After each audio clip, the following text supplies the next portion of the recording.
이제 오늘은 히브리서 4장 14절부터 있는 말씀을 가지고 은혜를 나누겠습니다. 우리 4장 14절 다 같이 읽으십시다. 그러므로 우리에게 큰 대제사장이 계시니 승천하시니 곧 하나님의 아들 예수시라. 우리가 믿는 도리를 굳게 잡을지어다.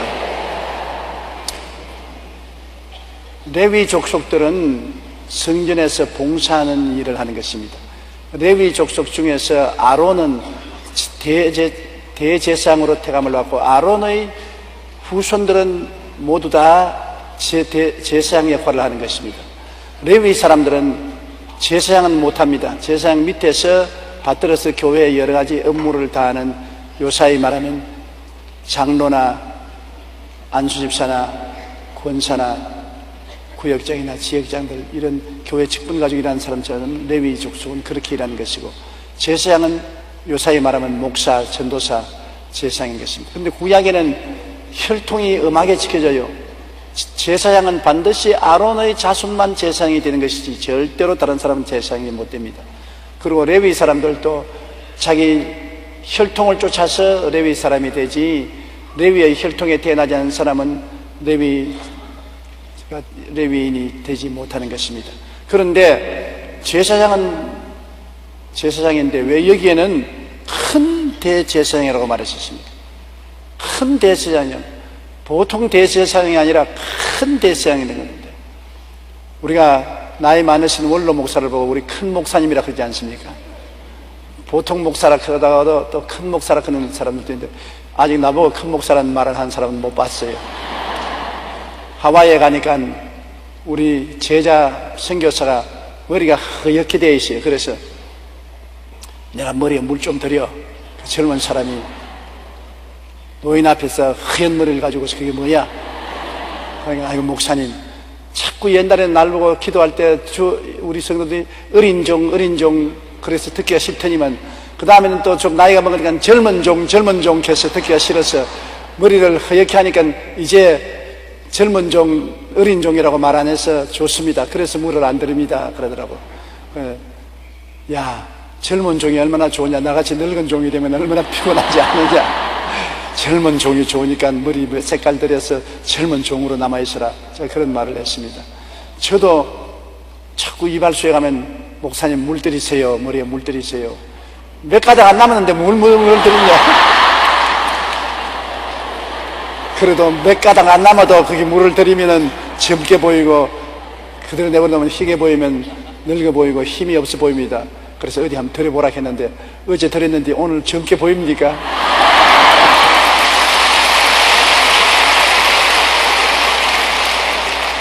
아론의 자손들은 다 제사장이고, 그 중에 지도자가 대제사장이 되는데, 예수님은 큰 대제사장이라고 하는 것입니다. 아론이 도저히 따라올 수 없는 큰 대제사장이다. 왜냐하면 예수님은 하나님이 사람으로 오신 것이고, 아론은 인간이기 때문에 인간 제사장하고 하늘에서 오신 하나님의 아들 예수님 큰 대제사장은 차이가 있는 것입니다. 예수님은 그냥 대제사장이 아니고 큰 대제사장이 되셔서 우리에게 같이 계신 것인데, 대제사장은 무엇을 하느냐 하면은 백성들을 대표해서 하나님께 기도하고 예물을 바치고, 또 하나님의 뜻을 백성들에게 전달해주고, 또 백성들을 위해서 하나님 앞에 간구하고 대속의 기도를 해주고, 제사함의 제물을 드리고, 이런 하나님과 백성 사이에 서서 하나님의 뜻을 전하고 백성들을 위해서 기도하고 축복하는 역할을 하는 것이 제사장이나 대제사장이 하는 일인 것입니다. 아론은 백성을 대신해서 하나님께 제사 드리고 예물 드리고, 그리고 백성들을 약하고 어려울 때 위에서 중보기도를 해주시고, 또 백성들과 온 이스라엘을 위해서 속죄 제물을 드리는 일을 하지, 다른 사람은 그거 하면 큰일 납니다. 오직 제사장만이 그런 일을 할 수가 있는 것입니다. 그런데 예수님은 바로 우리를 위해서 하나님 앞에 기도해 주시고, 우리의 죄를 용서해 주시고, 우리를 하나님 앞에 중보기도해서 우리를 붙들어 주시고, 우리의 죄를 용서하기 위해서 당신의 몸을 바쳐 몸짓고 피 흘려 제물이 되어 주신 큰 대제사장이 되신 것입니다. 이런 큰 대제사장이 우리에게 계시니 얼마나 좋습니까? 옛날 이스라엘은 아론이 대제사장이 되어서 하나님 앞에서 그들을 위해서 기도해주고 중보해주고 하나님 말씀을 전해주고 하나님께 간구해주고 제물을 드렸는데 아론은 사람입니다. 그런데 예수님은 완전한 하나님이 완전한 사람으로 오셔서 우리를 위한 제사를 드려주시는 큰 대제사장이 되시니 아론 밑에 있는 이스라엘 백성보다도 오늘날 예수 밑에 있는 우리들은 복이 많습니다. 직접 하나님이 사람이 되어 오셔서 우리의 제사장이 되시고 우리를 위하여 제물을 드려주시고 본인이 친히 제물이 되어주신 것을 생각할 때 얼마나 감사합니까? 그래서 그러므로 우리에게 큰 대제사장이 계시니 성천하시니 곧 하나님의 아들 예수시라. 그냥 이 땅에서 죽어서 파묻힌 아론과 같지 않습니다. 예수님은 우리의 제물이 되어서 십자가에서 몸짓고 피 흘려 죽어서 우리를 죄 속함을 얻게 해주시고 난 다음에 사흘 만에 부활해서 성천하셨다. 하늘에 올라가서 하나님 보좌 우편에 앉은 하나님의 아들이다. 그러므로 우리가 믿는 도리를 굳게 잡을지어다. 여기에 믿는 도리라는 것은 원어로 보면 입술의 고백을 굳게 잡으라는 것입니다. 믿는 도리라니까 무슨 도리인지 모르겠잖아요. 우리가 믿음을 입술로 고백하라는 것입니다. 굳세게 주는 그리스도시요 살아계신 하나님의 아들이니이다. 이 고백하라는 것입니다. 여러분, 베드로가 가이사랴 빌립보에서 예수님이 사람들이 나를 누구라고 하느냐 물으니까 다른 제자들이 에레미야라고 합니다. 혹은 엘리야라고 합니다. 혹은 요한이 죽었다가 살아났다고 합니다. 혹은 구약의 선지자라고 합니다. 그러면 너는 나를 누구라고 하느냐?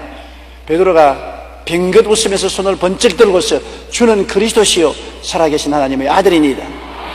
예수님이 무릎을 탁 치시면서 바요나 시모나 내가 복이 있도다. 이를 내게 알게 한 것은 내 혈육이 아니라 하늘에 계신 하나님이 알게 하시다.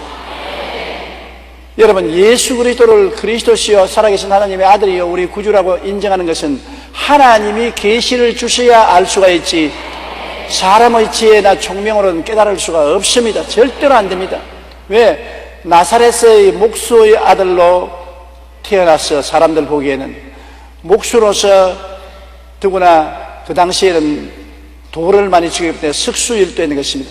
목수로서 목공도 하고 석수로서 돌도 깎고 온갖 일을 다 하면서 사람들 앞에 자란 그분이 그리스도시요 살아계신 하나님의 아들이라고 인정을 할 도리가 없습니다. 유대인들은 아예 치를 떨었어요. 나사렛에서 무슨 좋은 일이 나겠느냐? 목수의 아들, 석수의 아들이 그래 그리스도시요 살아계신 하나님의 아들이라고 당장 사형에 처해야 된다고 그렇게 거역을 했습니다만 이러한 분을 그리스도시요 살아계신 아들이라고 입술로 고백할 수 있는 것은 하나님의 계시가 왔기 때문에 그런 것입니다. 우리는 더하지요. 우리는 예수님 만나본 적도 없고 예수님과 대화해 본 적도 없고 예수님 옷자락을 만진 적도 없는데도 불구하고 역사상 이 땅에 오셔서 우리 위해서 십자가에 몸짓고 피 흘려 죽어 3일 만에 무덤에서 부활 승천했다는 말씀만 듣고 믿는다는 것, 이거 가당한 일입니까? 우리는 말씀만 들었어요. 그런데도 불구하고 예수 그리스도를 그리스도요 살아계신 하나님의 아들이요 내 구주로 믿고 입술로 시인하는 것은 하나님의 성령이 여러분 마음속에 계시해 주었기 때문에 그렇게 되는 것입니다. 성령으로 말미암지 않고는 예수를 주라고 할 자가 없습니다. 그러므로 학교 공부를 많이 했다고 해서 예수를 깨달아 믿는 것도 아니고 미션 스쿨을 나왔다고 해서 예수님을 깨달아 하는 것이 아닙니다. 머리로서는 절대로 예수님을 그리스도시요 살아계신 하나님의 아들로 인정할 수 없습니다. 보통 사람과 뭐가 다릅니까? 보통 사람과 똑같이 이 세상에 태어나서 이 세상에서 직업을 가지고 일하다가 이 세상에서 살다가 십자가에 처형당해 죽었는데 그를 그리스도라고 부르지 못합니다. 그러므로 유대인들은 정말로 불행하게도 그들 가운데 예수님이 태어나서 그들 보기에 나사렛에서 자라나고 평범한 사람으로서 그들 보기에 귀함이 없이 살아셨고 나중에는 사형수로서 십자가에 못 박여 죽었고 무덤에 들어갔다가 부활했다는 소문만 들었지 실제로 부활한 것을 보지도 못했고 그러므로 예수를 믿을 수 있는 그 능력이 없습니다. 참으로 유대인들은 예수 믿기가 힘든 것입니다. 성경에는 야훼 이외에 누구든지 하나님이라고 하면 돌로 쳐 죽이라고 그랬었습니다. 예수님이 바로 야훼 하나님인 것을 인정을 할 수가 없습니다. 그 하나님과 동등으로 생각한다고 그들을 돌로 치려고 몇 번이나 유대인들이 했던 것입니다. 그런데 우리는 오늘날 역사적인 예수 그리스도의 소식을 듣고 예수님이 우리의 구주 되심을 깨달아 알고 믿고 주는 그리스도시요 살아계신 하나님의 아들이라고 고백할 수 있게 된 것은 하나님이 택했기 때문에 그런 것입니다. 성령으로 마음속에 비춰주기 된 것입니다. 저는 늘 주님께 그런 기도를 합니다. 주님이 세상 사람들이 말하는 것처럼 엉터리라면 나는 곁에 조그마한 엉터리가 되겠습니다. 주님이 세상 사람이 말하듯이 거짓 그리스도라면 나는 옆에 조그마한 거짓된 믿음을 가진 사람이라 되겠습니다. 나는 예수님 떠나서는 살 수가 없습니다. 예수를 믿은 지 50년이 넘었는데 어떻게 예수님을 떠날 수가 있으며 예수님을 모른다고 할 수 있겠습니까? 살든지 죽든지 흥하든지 망하든지 세하든지 예수님 따라갑니다. 그렇게 제가 기도를 합니다. 여러분, 예수님이 구주로 우리 마음속에 계시된 이상 더 이상 예수님을 버리고 다른 데 떠나면 어디를 갑니까? 예수님께서 제자들에게 너희도 나를 떠나려야 하느냐 하니까 베드로가 말하기를 생명의 말씀이 주께 계시니 우리가 주를 버리고 어디로 가겠나이까? 생명의 말씀이 예수께 있는데 예수님 버리고 어디로 가겠습니까? 누가 우리 죄를 위해서 십자가에 못 박여 죽은 자가 있습니까? 역사상 살펴보세요. 훌륭한 종교인도 많고 철학자도 많고 선생도 많고 교훈을 하는 사람도 많았지만은 우리 죄를 대신 짊어지고 몸을 찢고 피를 흘려 온갖 고통을 당하면서도 우리를 포기하지 않고 사랑하고 용서해준 그분은 예수님밖에 없습니다. 그런 사랑을 베풀으신 예수님을 버리고 어디로 가겠습니까? 아무리 못나도 내 어머니는 내 어머니고 좋은 것입니다. 내가 불광동에서 개척할 때 6.25 사변에 남편이 세상을 떠고 젊은 부인인데 애를 서히 데리고 살았어요. 근데 너무 과로를 해서 중도의 폐병에 걸려서 피를 많이 토했었습니다. 도저히 그로서는 살아갈 수가 없어요. 그래서 고아원에 부탁을 해서 애들을 고아원으로 데려가도록 다 준비를 했습니다. 그런데 고아원에 가는 아침에 어머니가 좋은 옷을 애들에게 다 내입히거든. 그러니 애들이, 나이가 어린 애들은 좋다고 박수를 치고 오늘 좋은 날이냐 엄마 왜 좋은 옷을 입히냐 근데 나이가 좀 먹은 딸은 자꾸 눈치만 살피고 이상하다. 그런데 늘 죽도 못 먹는 그날 아침에는 좋은 쌀밥을 해서 좋은 반찬에 대접을 하니까 애들, 철이 없는 어린 애들은 맛있게 먹는데 철이 좀 들은 딸은 밥을 먹지 않고 엄마 왜 오늘 이렇게 쌀밥을 줘? 왜 이런 좋은 밥을 줘? 엄마 오늘 그런 일이 생겼다. 먹어라. 고아를 그냥 설득해서는 못 데려가요. 안 데려가요. 그러자 밥을 다 먹고 난 다음에 바깥에서 차 크락션 소리가 빵빵 나다니만 억식이 생긴 청년들이 몇 사람 오더니 문을 확 열고 들어와서 애들을 그냥 확 끌어안고서 데리고 나갑니다. 애들이 엄마 살려줘 고함을 치지만 엄마는 뒤로 앉아서 울고만 있는 것입니다. 그래 청년들이 말했어요. 너 엄마는 지금 폐병 걸려서 너희들도 다 폐병에 걸릴 위험이 있고 가난하고 헐벗고 굶주리고 교육도 못 시키지 않느냐. 고아원에 가면 엄마보다 더 인물 잘난 보모가 있고 건강하고 잘 먹고 잘 입히고 학교도 보내준다. 그러니까 애들이 울면서 고함을 치고 말하기를 우리 엄마 폐병 들려도 좋고 우리 못 먹어도 좋고 못 입어도 좋고 괴로워도 좋으니 엄마하고 같이 있겠다고 고함을 치더라고. 그 애들을 보내놓고 난 다음 그 엄마가 우리 천막교회로 뛰어와서 가만히 뛰기 위해 엎드려서 땅을 치고 통과하고 우는데 무슨 말로 위로를 할 수가 없어요. 그러면서 저보고 늘 하는 말이 기억납니다. 걔들이 떠나면서 이쁜 보모보다도 못난 피통하는 우리 어머니가 더 좋아. 우리는 어머니하고 같이 있을래. 여러분, 나병 환자라도 어머니가 좋습니다. 어머니 이외에 아무리 인물이 좋고 아무리 건강하고 잘 돌봐주더라도 어머니의 사랑을 흉내낼 수는 있어도 그 사랑의 진수를 전달할 수는 없는 것입니다. 예수 그리스도의 구원을 흉내낼 수는 있어도 하나님 아들이 몸을 쓰고 오셔서 우리를 사랑해서 우리 죄를 끌어안고 십자가에 못 박여 몸짓고 피 흘려 죽은 그 사랑의 진수는 아무도 흉내낼 수가 없습니다. 우리는 세상에 어떠한 훌륭한 철학자나 종교인이나 교훈을 가르치는 사람이 온다고 하더라도 예수님보다 더 사랑할 수 없습니다.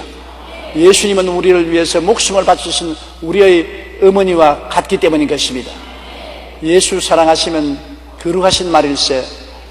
얼마나 예수 사랑이 좋습니까? 그러므로 예수는 그리스도시요 살아계신 하나님의 아들이라는 입술의 고백을 굳게 잡으라는 것입니다. 큰 대제사장으로서 우리를 위해서 몸짓고 피 흘려 제사를 드려주시고 구원하시고 부활해서 성천하신 하나님의 아들이 우리의 대제사장으로 계시니 우리는 입술로 고백을 해. 눈에는 아무 증거 안 보이고 귀에는 아무 소리 안 들리고 사람들이 욕을 하고 반항을 해도 우리는 주는 그리스도시요 살아계신 하나님의 아들이다. 그는 나의 그리스도시요 살아계신 하나님의 아들이요 나의 구주라. 믿는 도리를 굳게 잡아라. 믿는 신앙의 고백을 굳게 하라는 것입니다. 사람이 여러분 내 입술로 내가 묶였으면 내 입술로 내가 사로잡힌다고 말한 것입니다. 말이 여러분을 묶고 말이 여러분을 사로잡는 것입니다. 정말 말 조심해야 되는 것입니다. 죽고 사는 권세가 혀에 있으니 혀를 사용하게 좋아하는 자는 그 열매를 먹으리라고 하는 것입니다. 야고보서에 보십시오. 큰 풍파가 일어난 바다에 화물선이 무사히 항해를 해서 항구로 들어가는데 어떻게 하느냐? 눈에 안 보이는 배 밑에 있는 키가 방향을 조정한다 했습니다. 키가 방향을 조정해서 그 풍랑이는 바다를 무사히 뚫고 항구로 배가 들어가게 만드는 것처럼 우리의 인생의 키는 혀라고 말했습니다. 성경이 그렇게 말했습니다. 혀는 지극히 적은 것이나 우리 온 몸을 다스린다고 말한 것입니다. 혀로서 우리가 산다고 말하면 사는 길로 가고 죽는다고 말하면 죽는 길로 가는 것입니다. 우리 몸은 배요, 우리 혀는 키인 것입니다. 내 영혼이 잘됨같이 범사에 잘됨에 강건하게 된다고 혀로 고백하면 그 길로 가는 것입니다. 나는 못 살고 안 되고 망한다고 말하면 그 길로 가는 것입니다. 인생의 항해의 방향은 여러분의 혀가 잡는 것입니다. 정말 혀가 중요한 것을 알아야 되는 것입니다. 제가 강조하고 아무리 강조해도 더 강조할 수 없습니다. 왜냐하면 여러분 듣고 난 다음 다 잊어버리니까. 들을 때는 야 혀가 중요하구나, 조심해서 말해야 되겠구나 이러고 딱 예배 마치고 나가면 다 까먹어버리고 언제나 부정적이고 파괴적이고 절망적인 말하고 탄식하고 그래서 인생이 새로워지지 않는 것입니다. 팔자가 안 고쳐진다는 것입니다. 여러분 팔자는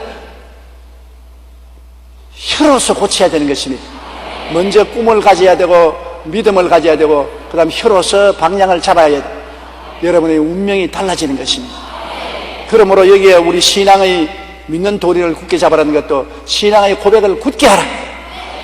예수는 나의 그리스도시요 나의 하나님이시여 나의 구주라고 굳게 말하면 여러분이 신앙에 굳게 서게 되고 구원의 길로 걸어가게 되는 것입니다. 그러나 의심이 들어와서 주는 그리스도일는지 아닐는지 하나님의 아들인지 아닌지 요상합니다. 그러면 완전히 불신앙의 세계로 향해서 여러분이 항해해 가게 되고 파멸되고 마는 것입니다. 굳게 잡아야 되는 것입니다. 예수를 믿으면 여러분 주장을 해야 돼요. 굳게 주장해야 돼요. 예수님이 십자가에 몸짓고 피 흘려서 우리에게 구원을 주셨는데 이 구원을 내가 굳세게 잡아야지. 안 그러면 마귀가 와서 내리 흔들어 제끼는 것입니다. 나는 예수 믿고 그 보혈로 말미암아 용서받은 의인이 되었다고 주장해야 되는 것입니다. 나는 의인이 되었다. 나는 마귀와 세상에서 해방되고 거룩하고 성령 충만한 사람이 되었다. 나는 제가 채찍에 맞음으로 나음을 입었다. 낫기는 몰라. 아픈데 지금도 아픈데 늘라. 진짜 그러네. 그러면 안 돼요. 잔소리하지 마. 제가 채찍에 맞음으로 내가 나음을 입었다. 이건 내 것이다. 주님이 피 흘려 값주고 사주는 것이 내 것이다. 제가 채찍에 맞음으로 난 나음을 입었다. 나는 저주에서 해방되고 복받은 사람이다. 아이고 지금 판자촌에서 하면서 무슨 복을 받았노? 좁디 좁은 15평에 살면서 무슨 큰 소리 하냐? 야 잔소리하지 말아라. 예수님이 복을 주었으므로 나는 복 가운데 살고 복을 먹고 마시고 살며 복으로 향해서 간다. 나는 복받은 사람이다. 주장해야 되는 것입니다. 나는 천국 영생 복락을 얻은 사람이다. 무슨 말을 해도 나는 기울어지지 않는다. 천국 영생 복락을 얻은 사람이다. 믿는 도리를 굳게 잡아야 되는 것입니다. 믿는 도리란 입술의 고백을 굳게 잡아야 되는 것입니다. 따라 말씀하시면 믿는 대로 입술의 고백을 굳게 잡아야 된다. 타협하면 안 된다. 뒤로 물러가면 안 된다. 성경이 뒤로 물러가면 내 마음이 저를 기뻐하지 않으리라. 나의 의는 믿음으로 말미암아 살리라고 하는 것입니다. 믿음으로 굳게 신앙 고백을 해야 되는 것입니다. 15절요. 우리에게 있는 대제사장은 우리의 연약함을 동정하지 못할 이가 아니요 모든 일에 우리와 똑같이 시험을 받으신 이로되 죄는 없으시니라. 대제사장은 우리 위해서 기도해 주시는 분 아닙니까? 하나님과 우리 사이에 중보가 되시는 분이 대제사장이니까. 우리는 대제사장 없이는 하나님께 나갈 수 없어요. 이스라엘 백성들도 대제사장 아론의 중보 기도가 없이는 하나님께 못 나가요. 하나님 성전에 나가서 제물을 드려도 제물을 대제사장에 드리면 대제사장이 짐승을 잡아서 제물을 드려주는 하나님과 사람 사이의 중보인 것입니다. 반드시 중보가 필요한 것입니다. 하나님과 사람 사이에. 우리도 하나님을 믿으려면 예수님을 통해야 믿어지지, 예수님을 통하지 않고는 안 믿어지는 것입니다. 예수 없이 하나님을 믿으려고 하는 것은 바보 천치인 것입니다. 예수님 보혈로 중보를 써주셨기 때문에 그 제물을 통해서 하나님께 용납을 당하고 하나님을 아버지로 섬기고 사는 것이므로 예수님은 영원한 우리의 중보가 되시는 것입니다. 그런데 이 예수님이 나를 알겠느냐? 사람들은 말하기를 나는 이렇게 슬프고 고통스럽고 괴로운데 누가 내 사정을 알겠느냐? 하나님인들 내 사정을 알겠어요. 그렇게 말합니다. 예수님은 우리의 사정을 낱낱이 다 아시는 것은 왜냐하면 사정을 알려고 사람이 되어 오신 것입니다.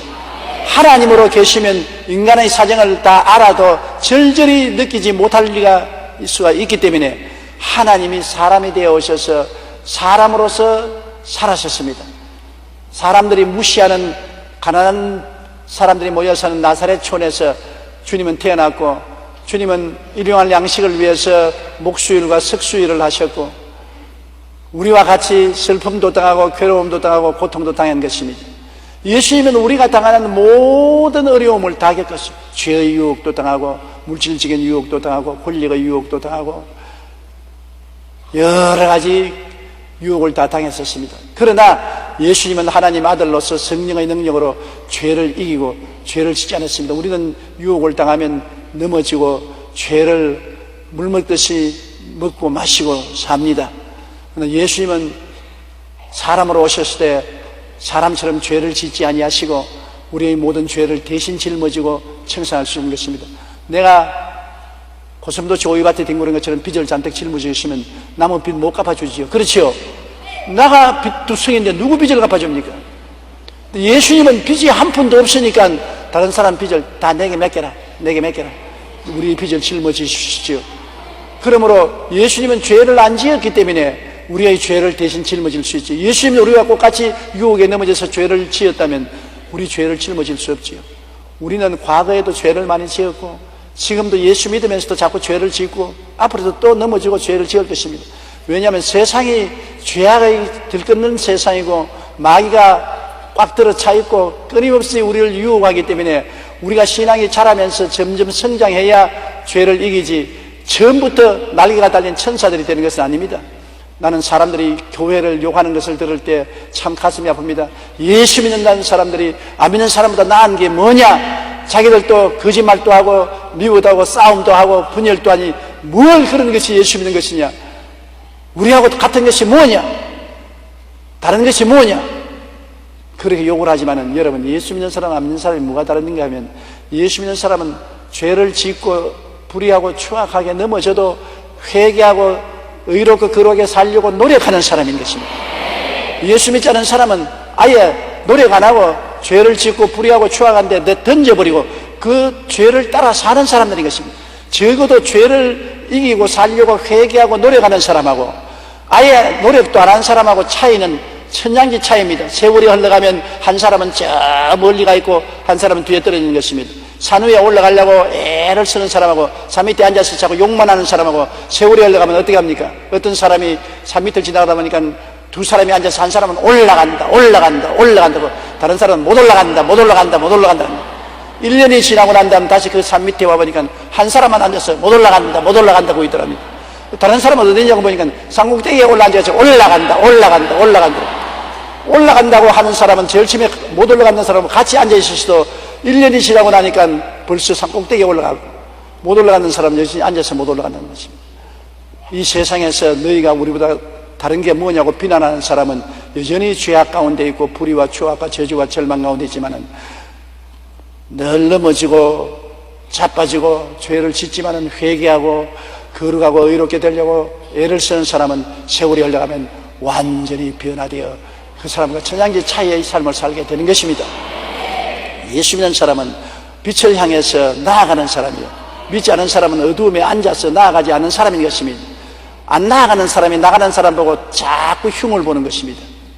똥 묻은 개, 개 묻은 개를 보고 욕한다고.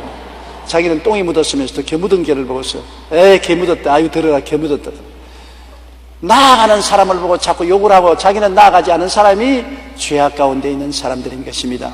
그러므로 우리는 끊임없이 예수 그리스도 우리의 대제사장을 의지하고 회개하고 주님을 붙잡고 눈물을 흘리고 애쓰면 나아가는 것입니다. 구원은 우리의 노력으로 받는 것이 아닙니다. 구원은 오직 주는 그리스도시요 살아계신 하나님의 아들이다. 이것을 고백하는 사람은 구원을 받는 것입니다. 누구든지 주의 이름을 부르는 자는 구원을 얻으리라. 예수 공로로 인해서 100% 구원을 받습니다. 그러나 구원을 받았기 때문에 이제 구원받은 사람처럼 의롭고 거룩하고 신령하게 살려고 노력하는 것은 구원받은 사람이 마땅히 해야 될 일인 것입니다. 구원받았기 때문에 의와 진리와 거룩함으로 지은 새 사람을 입으려고 노력하는 것입니다. 구원을 안 받았으면 그런 것도 못하지 않아요. 그러므로 구원받은 사람은 10번 넘어지면 11번에도 일어나서 주의 진리를 따라 빛을 따라 살려고 노력하는 사람이 구원받은 사람인 것입니다.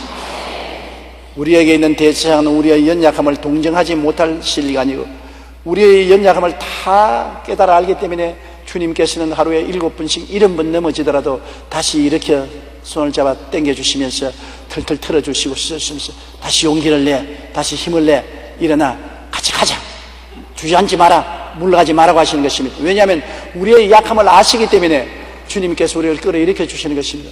안 약한 사람이 없어요. 그렇다고 해서 아유 나는 약하니까 내 마음대로 약하니까 죄를 짓고 살아야겠다, 그거는 아니죠. 그건 나쁜 놈이죠. 주님께서 동정해 준다고 해서 내가 아주 직업적으로 약한 데 들어앉아 있으면 그거는 위선자요 거짓말쟁인 것입니다. 내가 자꾸 노력하는 사람을 주님께서 붙들어 주시지 아예 노력도 안 하고 죄악 가운데 허우적이고 있는 사람은 도와줄 수가 없어요. 그렇기 때문에 우리는 매일같이 저 높은 곳을 향하여 날마다 나아가는 우리가 되어야 될 것인 것입니다. 16절요. 그러므로 우리는 긍휼하심을 받고 때를 따라 돕는 은혜를 얻기 위하여 은혜의 보좌 앞에 담대히 나아갈지니라. 긍휼하심을 받고, 긍휼하는 것은 불쌍히 여기는 것입니다. 여러분, 우리가 구원받기 위해서는 주님이 불쌍히 여겨주는 도리밖에 없는 것입니다. 우리를 하나님의 법으로 다스리면 살아날 사람이 하나도 없어요. 율법 앞에 어렵다말 얻을 육체가 없는 것입니다. 불쌍히 여겨줘요. 친정어머니와 시어머니가 뭐가 다릅니까? 시어머니는 며느리를 볼 때 대개 율법의 눈으로 봅니다. 법을 보고서 못 떼먹었다, 못 배워먹었다, 행실이 고약하다, 그런 비평을 합니다. 그런데 친정어머니는 뭘 말합니까? 친정어머니는 딸을 붙들어 안고 울면서 사랑으로 긍휼히 보는 것입니다. 아이고 불쌍한 것, 아이고 고추 당초 맺다 말라 시집살이 더럽더라고 말하더라, 얼마나 고생했냐. 요사이 말은 아닙니다. 요사이는 시집살이 한 사람이 누가 있어요? 시어머니에게 아빠한테 이름도 안 가르쳐 주는데, 시어머니 못 오라고 해서 요사이 아빠한테 이름은 모두 다 그린더빌, 벨라빌, 온갖 서양말은 말이가 아빠한테 이름도 못 외우도록 하지 않고 있었습니다. 이건 옛날 우리 시대의 말입니다. 젊은 시대의 말 아니고, 우리 시대에는 시집살이 했어요. 아유, 우리 어머니도 혹독하게 시집살이 하는 거 내가 보았습니다. 우리 할아버지 할머니에게 얻어맞는 것도 보았고요. 부엌에서 어머니는 눈물을 흘리면서 누룽지를 잡수시던 것 제가 종종 보았습니다. 그런 시집살이 할 때 어머니가 우리 외갓집에 가면 내 손을 잡고 같이 가거든요. 외갓집에 가서 우리 외할머니 만나고 친정 식구들을 만나면 그렇게 어머니가 울더라고요. 나는 그때 참 보기가 싫더라고. 뭘 어머니가 친정에 와서 어른 아처럼 이렇게 우느냐. 그러니까 친정 어머니는 끌어안고 같이 엉엉 울더라고요. 그걸 보고 친정 어머니도 할머니고 우리 집 할머니도 할머니인데 할머니가 다르네. 친정 할머니는 엄마를 끌어안고 울고 우리 집 할머니는 엄마를 욕하는데, 내가 우리 할아버지 할머니하고 같이 자랐거든요. 맞손주가 되어서 동생을 자꾸 낳으니까 어머니 곁에도 못 가고 할아버지 할머니하고 자랐는데, 제일 가슴 아픈 것은 밤에 할아버지 할머니가 주무시면서 서로 이야기하는데 내가 옆에서 듣지 않아요. 귀가 있으니까. 그런데 어머니 흉보는 이겁니다. 할아버지 할머니가 꼭 어머니 없는 데서 밤에 흉을 보더라고요. 그게 마음에 너무나 듣기 싫더라고. 그것도 피는 물보다 진하다고 또 어머니 편이 되어가지고서 너무나 가슴이 아프고 그 말을 어머니에게 안 전달했다고요. 하면 어머니 시험 들까 싶었어요. 어린 나이에도 할아버지 할머니가 어머니 욕하는 거 말 안 해야 되겠다. 다 참고 신랑이 너무나 괴로워 못 견디겠다고 말을 하고 싶었어요. 그래서 언제 말했느냐, 70이 되고 난 다음 어머니 세상 뜨기 전에 내가 말을 했다고요. 내가 70년을 마음에 꼭 참고 있었는데 사실은 할아버지 할머니가 어머니 욕을 합디다긴 나도 안 해도 나 알고 있다 그러더라고요. 여러분, 친정 어머니는 긍휼과 불쌍히 여기는 마음을 보니까 자꾸 허물은 덮어주는 것입니다. 불쌍히 여기는 마음은 허물을 덮어요. 여러분 아들 딸들 흉 보면 자꾸 허물을 덮지 않습니까? 변명을 하고 흉을 덮지만은 며느리는 허물을 덮지 않습니다. 율법 그대로 정직한 그대로 보는 것입니다. 예수님은 우리를 친정 어머니처럼 보시기 때문에 긍휼을 가지고 허물을 덮으려고 작정한 것입니다. 가늠하다가 현장에 잡힌 여자가 성전뜰에서 바리새인 교인 사두개인 교법사들이 돌을 들고서 죽이려고 했는 것입니다. 주님, 이 여자가 가늠하다가 현장에서 잡혔나이다. 모세의 율법에는 이런 여자를 돌로 치라고 했나이다. 당신은 어떻게 하겠나이다. 올바른 말입니다.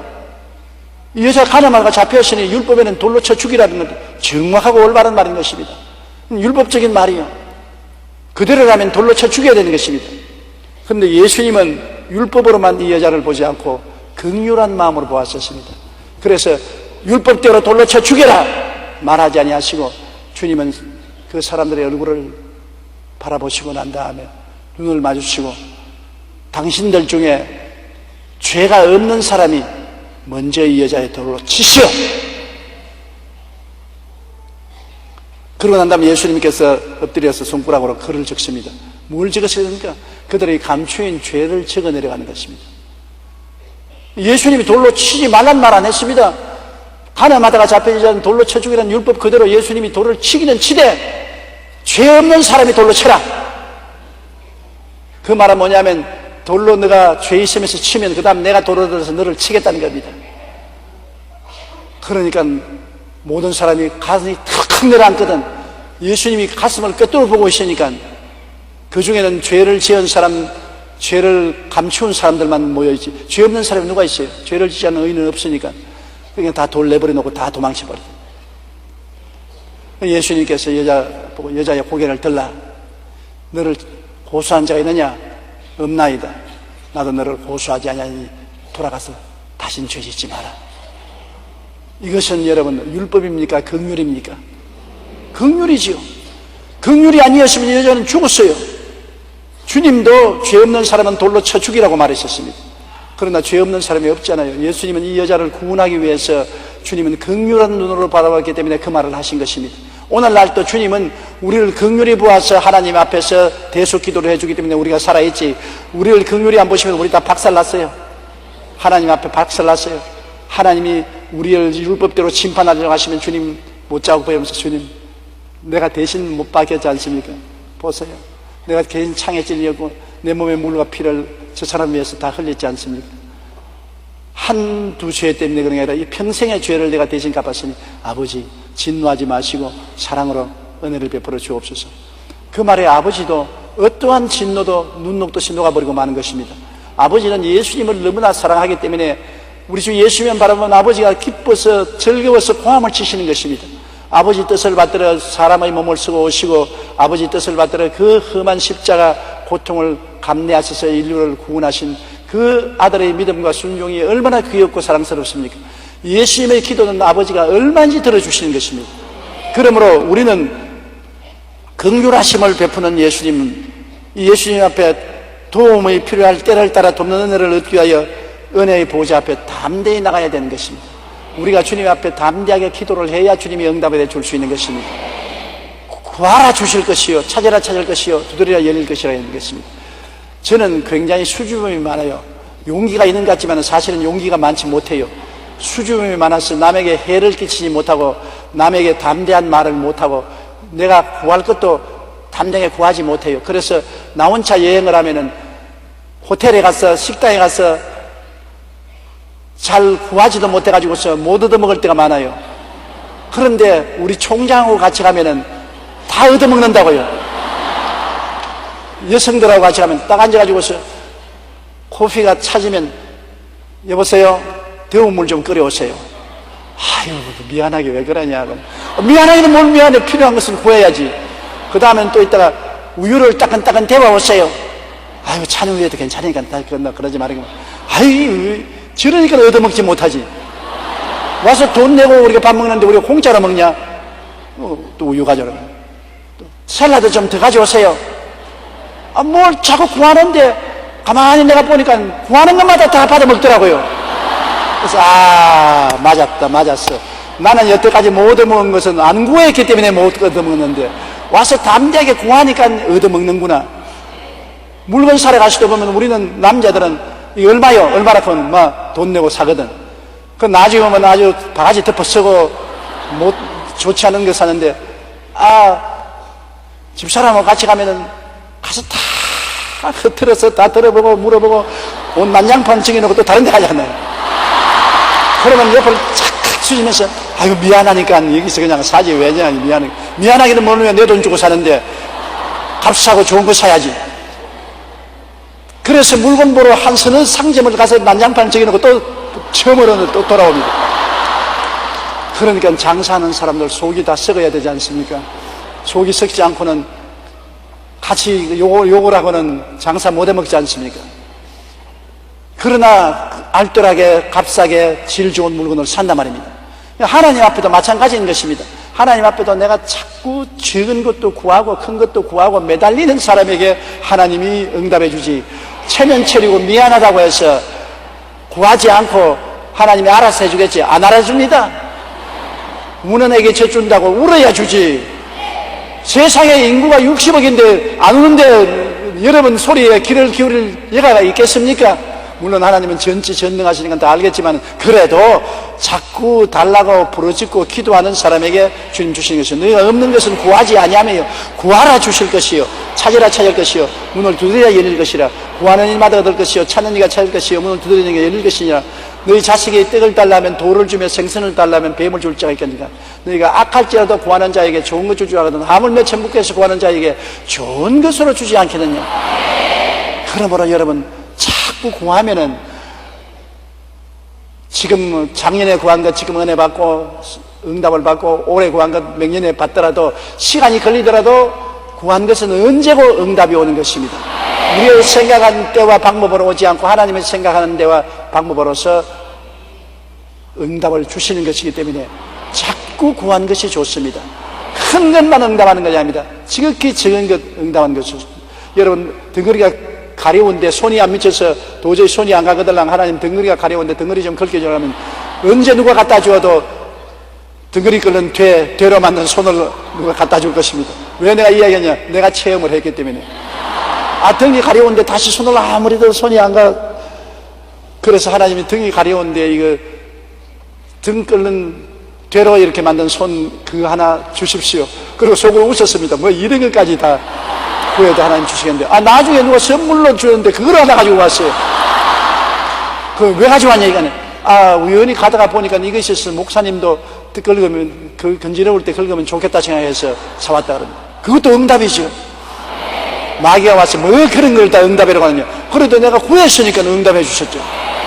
적은 것이라도 여러분 구하는 여러분 되어야 됩니다. 그러므로 성경은 우리는 긍휼하심을 받고 때를 따라 돕는 은혜를 얻기 위하여 은혜의 보좌 앞에 담대히 나가라고 말씀하고 있는 것입니다. 더 하면 좋겠는데 굉장히 어렵단 말입니다. 조금만 더 합시다. 5장 1절 다 같이 읽겠습니다. 대제사장마다 사람 가운데서 택한 자이므로 하나님께 속한 일에 사람을 위하여 예물을 속죄제를 제사를 드리게 하나니. 대제사장은 사람 아닙니까? 아론의 자손입니다. 아론의 자손은 사람인 것입니다. 그러므로 대제사장은 사람 가운데서 하나님이 택해서 부르시는 것입니다. 아론 이스라엘 백성 가운데 레위족을 부르고 레위 지파 중에서 아론을 부르고 아론의 자손들 중에서 하나님이 대제사장 될 사람을 부르시는 것입니다. 아론이 뭐 아들 하나만 낳나요? 둘, 셋, 넷 낳아도 그 중에 맏자식이 아버지를 따라서 대제사장이 되고 맏자식이 죽으면 그 다음 자식이 대제사장이 되고 하나님이 선택해야만 되는 것입니다. 대제사장은 하나님 선택하지 않고는 절대로 안 되는 것입니다. 자본에서 내가 제사장이 되겠습니다, 내가 대제사장이 됩니다 한다고 하나님 받아주지 않아요. 주의 종도 마찬가지인 것입니다. 주의 종은 하나님이 택해서 주의 종으로 삼지 자원하는 사람 받아들이지 않는 것입니다. 지원병은 하늘나라에는 받지 않는 것입니다. 주의 종은 하나님이 만세전에 작정한 대로 택해서 부르셔서 주의 종이 되는 것입니다. 그러므로 여러분 애들 있으면 머리 좋은 애는 너는 서울법대 가라, 또 그 다음 너는 의대 가라, 너는 뭐 공가대 가라, 제일 머리가 나쁘고 비실비실한 건 너는 주의 종이 되라. 옛날에 그런 사람들이 많았었습니다. 집에서 제일 못난 자식은 신학교 보내가지고서 하나님 종이 되라고 해서 교회를 망쳐놓는 일이 많았습니다. 주의 종은 하나님이 부르셔야 되지 여러분이 결정할 문제가 아닌 것입니다. 하나님이 부르시면 본인에게 오는 것입니다. 본인의 가슴 속에 만사를 제껴놓고 내가 주의 사업을 하겠다는 하나님의 부르심이 오기 때문에 모든 것을 제껴놓고 주의 종이 될 수가 있는 것입니다. 옛날에 대제사장도 하나님이 불러야만 제사장 가족이 되고 대제사장이 되는 것처럼 오늘날 주의 종도 하나님의 부르심을 받아야 된다는 것을 알아야 되는 것입니다. 대제사장은 하나님께 속한 일에 사람을 위하여 예물과 속죄 하는 제사를 드린다고 아까도 제가 말씀했지만 하나님과 사람 사이의 중보다. 중매쟁이 중보인 것입니다. 하나님과 사람 사이를 잘 연결을 시켜주기 위해서 사람의 예물을 하나님께 드리고 하나님의 말씀을 사람에게 전하고 사람의 죄를 용서하기 위해서 짐승을 잡아 피를 흘려서 하나님께 제사드리고 그래서 하나님과 사람 사이에 내통하게 하는 중보자로서 절실히 필요한 것입니다. 그런데 이 대제사장은 하나님이 선택해서 중보자로 세워주시는 것입니다. 2절요, 그가 무식하고 미혹된 자를 능히 용납할 수 있는 것은 자기도 연약에 휩싸여 있음이라. 무식하다는 것은 공부를 못해서 무식한 것이 아니라 하나님에 대해서 잘 모르는 사람, 하나님의 법도를 모르는 사람을 하나님 나라에 대해서 무식한 사람인 겁니다. 세상에서 아무리 인류 대학을 나오고 석사 박사학위를 받아도 하나님에 대한 일은 무식한 사람이 많거든요. 가끔 전도에 보면 세상에서 소위 말하는 존경받는 학식이 있고 등망이 있는 사람인데도 불구하고 아예 대통같이 마음이 좁아서 하나님 말씀을 안 받아들이는 무식한 사람들 많이 있습니다. 기가 막혀요. 이렇게 사람이, 현명한 사람이 이렇게 무식할 수가 있느냐. 세상에 지식이 있다고 해서 여러분 유능하고 지식 있는 사람이 되는 것은 아닙니다. 하늘나라에는 하나님의 성령으로 가르침을 받아 깨우침을 얻어서 지식 있는 사람은 하늘나라에 유식한 사람인 것입니다. 오늘 여러분은 하늘나라에 유식한 사람인 것입니다. 왜냐하면 수요일날 예배드리러 오는 사람 보면은 유식하지 않은 사람 많아요. 오늘 더구나 날 흐리고 비 오고 추운데 교회까지 오는 것은 하나님을 알기 때문에 오는 것입니다. 유식하기 때문에 오셔서 여러분 유식함으로 하나님께 감사를 드리는 것입니다. 그런데 이 대제사장은 자기도 사람인 이상 자기도 믿음도 있을 때 있고 의심이 날 때도 있고 괴로울 때도 있어 인간의 연약함을 채울할 수 있으므로 그러므로 이 세상에서 진리를 모르고 미혹된 자를 능히 용납해서 끌어안고 돌봐줄 수 있는 것은 자기도 연약한 인간이기 때문에 인간의 사정을 안다는 것입니다. 세속적인 말로 과부가 과부 사정을 안다고. 실제로 자기가 과부 안 돼보고는 남 과부 사정을 모릅니다. 자기는 남편 가지고 모시고 잘 살면서 내가 내 사정을 왜 모르겠노? 그 입에 발린 말입니다. 사람이 머릿속으로 아는 것하고 몸으로 체험해서 아는 것하고는 틀린 것입니다. 체험으로 아는 것은 서로 절절하게 서로 교통을 낼 수 있지만 머릿속으로 지식으로 아는 것은 절절히 통할 수는 없는 것입니다. 이러기 때문에 여러분 제사장은 사람으로서 자기도 연약에 휩싸이고 유혹도 당하고 시련도 당하고 믿음도 희미해질 때도 있고 의심도 생기고 한 체험을 했기 때문에 그런 사람을 용납해서 하나님 앞에 기도해드리고 하나님께 중보를 하고 제사를 드릴 수 있다는 것입니다. 우리가 서로 사정을 아는 사람끼리 뭉쳐야 도움을 받을 수가 있다는 것입니다.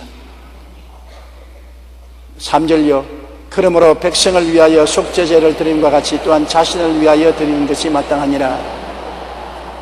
그러므로 아론의 제사장은 자기도 무식하고 자기도 연약하고 죄를 지기 때문에 하나님 앞에 다른 사람을 위해서 기도하고 제사를 드리기 위해서는 자기부터 먼저 깨끗해야 되겠단 말입니다. 자기부터 먼저 깨끗해야 돼요.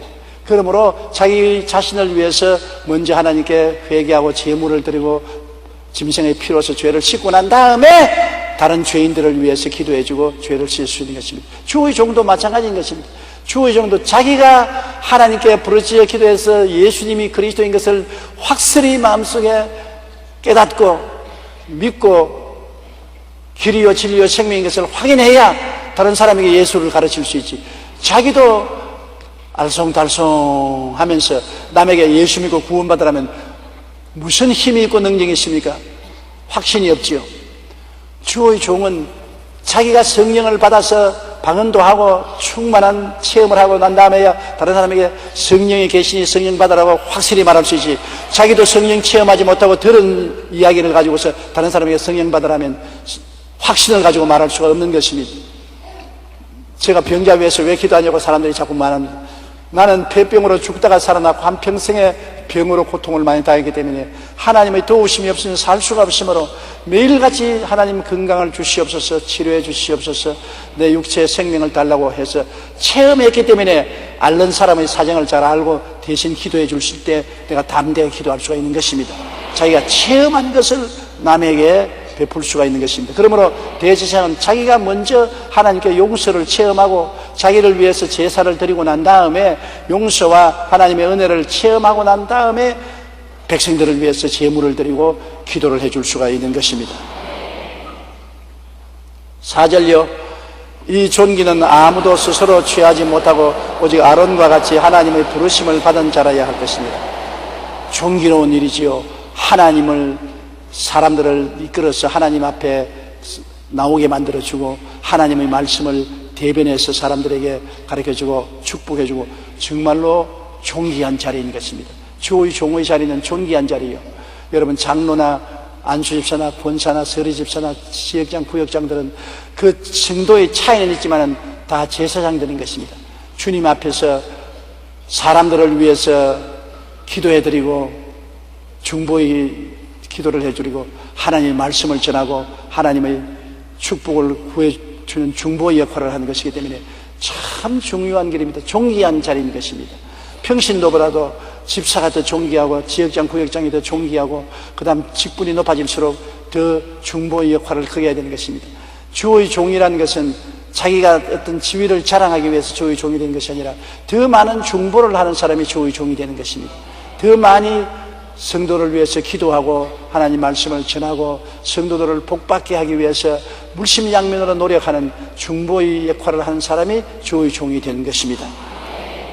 그러므로 이 존귀는 아무도 스스로 취하지 못하고 아론과 같이 하나님이 부르심을 받아야 하는 것입니다. 하나님이 불러서 너는 대제사장이 되고 제사장이 되라, 너는 목사가 되고 주의 종이 되라. 그래서 하나님의 중보가 될 수 있도록 만들어주는 것입니다. 하나님의 대변자가 되고 백성의 대변자가 되니 얼마나 존귀합니까? 백성의 대변자도 되고 하나님의 대변자도 되니 얼마나 존귀롭고 좋은 것입니까? 정말 감사하기 짝이 없지요. 나는 어제 참 마음의 감격과 즐거움을 느끼는 것이 있습니다. 우리 대통령께서 미국을 방문하는데 조지 부시 대통령이 참으로 열심히 있는 신앙인이고 성경을 매일같이 읽고 매일 기도하는 사람인 것입니다. 근데 조지 부시 대통령하고 서로 만나서 대화를 하게 되는데 무슨 하나님 말씀을 전해야 될지 모르기 때문에 나보고 성경을 좀 적어달라고 했었습니다. 그래서 제가 조지 부시 대통령이 필요로 하는 성경 구절 7개를 적어서 드렸었습니다. 이 성경을 열심히 읽고 공부해가지고서 이대로 말씀을 드려라. 그리고 내 마음속에 존귀함을 느꼈습니다. 우리나라 대통령께서 미국의 대통령을 만나 이야기하러 가는데 전해줄 말씀을 저보고 부탁을 하니까 짧은 시간이지만 그 말씀을 전달해 줄 수 있으니 고맙고 우리 대통령이 하나님을 사랑하고 존귀하게 느끼는구나. 얼마나 고마운 일인 것입니다.